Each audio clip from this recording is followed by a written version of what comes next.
Should I buy a home in this crazy 2022 housing market? You must be living under a rock if you haven't heard about the crazy housing market that we're having right now in 2022. Wisconsin is no different. We do lag a little bit behind the rest of the country, but and sometimes that's a good thing. But we are experiencing a lot of the same things that you're hearing about in the rest of the country. What I wanted to do was take a little time to talk about what's really happening in the Oshkosh, Wisconsin area and the whole Fox River Valley. I'm sure you've heard the term that inventory is low. What that means is that there are very few homes on the market right now that don't have pending offers on them. Here in Oshkosh, in Appleton and Neenah, it's no different. In fact, earlier this week I did a video that outlines what those numbers really look like. They are in the single digits, and for each of those communities, under 20.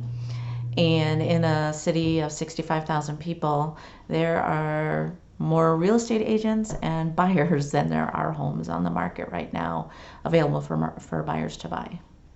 We are also seeing exaggerated stories or stories about exaggerated offer prices that are much over list price. So I did also do a video earlier this week that talks about what's really happening here in the Oshkosh, Appleton, and Neenah markets. We are seeing offers that are over asking price, but in the last 2.5 months, so the middle of January through the end of March, about half the homes in some of those markets have actually sold for either at asking price or under asking price. So go check out that video as well. In the Appleton market, it's more like 2/3 are selling over. But the reality is, as far as the median overage or the over asking price versus sold price, is somewhere between $10,000 and $12,000. So it's March 2022 right now. What we're experiencing is some median overages. Keep a few things in mind. One, the highest offer price is not always the bid that wins. And two, if a buyer has financing involved, it's really important that the house appraise at under the value of the sold price, or that buyer will not be able to get financing if financing is involved. Sellers are very much aware of this. Sellers have other needs. It's not always about price.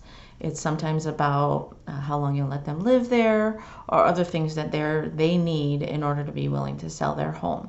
So the highest offer is not always the offer that wins. So should I buy in this market? The short answer is that right now is that leaders in the industry are still projecting that you should buy, or if you have a need to refinance, you should do it in 2022. We've seen interest rates take a really steep jump since January of 2022. That is expected to level off. We'll see it rise, but not at that steep incremental rate that we've seen so far. And right now, the projections are that into 2023 or through 2023, we will still see interest rates rise. That being the case, if you want to purchase a home sometime in this time frame, that your affordability or your home affordability, the amount that you're able to purchase, will be minimized as that interest rate goes up. And as home prices rise, which they, as long as the market continues to pay, they will rise, and which ultimately makes the comparables rise as well. So when we're pricing a home, getting it ready to go onto the market, those rates are a little bit higher. That's been the trend for the last 50 years, so that's nothing new. It seems a little bit crazier in 2021, 2022, as we've seen the market the way it is. We've seen double-digit increases in home values. That'll slow down some in 2022 eventually, especially as people back off a little bit and as inventory rises, hopefully. We'll see that home valuation that's rising level off as well. But over the last 50 years, the reality is that home values have risen, and they'll continue to do so. All that being said, higher interest rates means that you'll get less bang for your buck if you wait for interest rates or home values to come down, which again, over the last 50 years, there's only been one time in history that home values have actually decreased, and that was in that housing crisis in the middle of the 2000s. Our team has spent the last few weeks sharing tips and tricks for both buyers and sellers, but mostly buyers, on how to compete in this market. I'll put the link up above for those, or you can check out our Buyer Series playlist. The reality is that simplistically, here are the things you need to do to compete in this market. 1, find a lender and understand your affordability. If you need help finding a lender, we can help you with that. Then find a real estate agent, find a realtor, find someone that meshes with your style and your beliefs. You're going to be working with this person very closely. They're also going to need to know a lot about you, and you need to be comfortable with someone that you can share all kinds of details with so they understand what's best for you. Sometimes we talk financing, sometimes we talk living situations. So you want to be comfortable with that person because you're going to be sharing the things that are important to your life. And realistically, you're making one of the biggest decisions of your life when you purchase a home. You want somebody that you trust to walk alongside you as you do that. As Kyle mentioned in his pro tip video, the next thing you want to do is you want to have that agent set you up on a search of the MLS and find out what's happening in your affordability range right now. Understand what kind of house you get for your money, so you don't go into it blindly. You may not even go to a single showing, but nowadays the pictures are pretty good, hopefully. And you can see what the homes look like that you're looking at in your price range. Understand what you can afford, what your money gets you in this market right now. Also, have that agent show you market data, show you information on the inventory. Go back and look at the videos I did earlier this week. Have them do market comparables. Have them show you what's sold in the style and price range that you're looking at. See how much over what the median is in your price range. There are differences in the price ranges based on the competition or the number of buyers that are out there in that range. So understand that and just start gathering that data with your agent.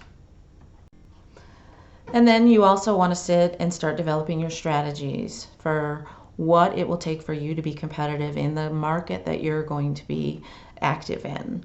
So you'll sit down with your agent, understand the paperwork, understand what kind of strategies are we using right now. There's no one strategy that fits all. Lauren talked about that in her video about making competitive offers. But talk ahead of time about what some of the strategies can be so that you can go into it with your eyes wide open, have some strategies in mind. Your agent, if they're a good agent, will be working with any seller's agent that you maybe have a really strong interest in, because a lot of times the thing that wins the offer is understanding what the seller wants and then building your offer around that. People are being successful in this market. Sometimes it feels like it takes a little longer, or you hear the crazy stories of the competition or multiple offers. That's all real, but people are being successful. The buyers that are the most successful are the ones that are prepared. They have the information, they have an agent that they're working with closely, and they're communicating well with one another. Our job is to continue to monitor the market and understand it, to pull that data, to look at that data. It's changing all the time. And to be able to convey that information to you as the buyer and also to our sellers as we're working with them. In 2021, we saw a frenzy of buying as well. That market did pick up in spring. We saw a little bit of craziness and then into the summer. And then there was a sort of a buyer fatigue that took place late summer and into the fall. So things leveled off where buyers didn't feel that harried or hurried a frenzy that we felt in May, June, and July. So it felt a little bit different. Who knows what 2022 will bring, but the way to stay prepared is to keep looking at the data, understand what's going on, get a thick skin possibly, work closely with an agent though that really has their fingers on the pulse of the data, is working well with other agents, and is really working alongside you to make that successful. Right now in 2022, we are in a race against inflation and interest rates, so those will change some of the things that we're dealing with that maybe we didn't see in 2021. If I could predict what was going to happen, I think I'd pick lottery numbers, but I can't do that, so I'm going to stick to the data that talks to me every day and every week. And let us know how we can help you, or can we refer you to someone that's closer to you. We have agents all across the country in our brokerage, so we do know folks from one coast to the other and throughout the Midwest. But if you're local to Oshkosh and the Fox River Valley, let us know how we can help you. And as always, thank you for watching.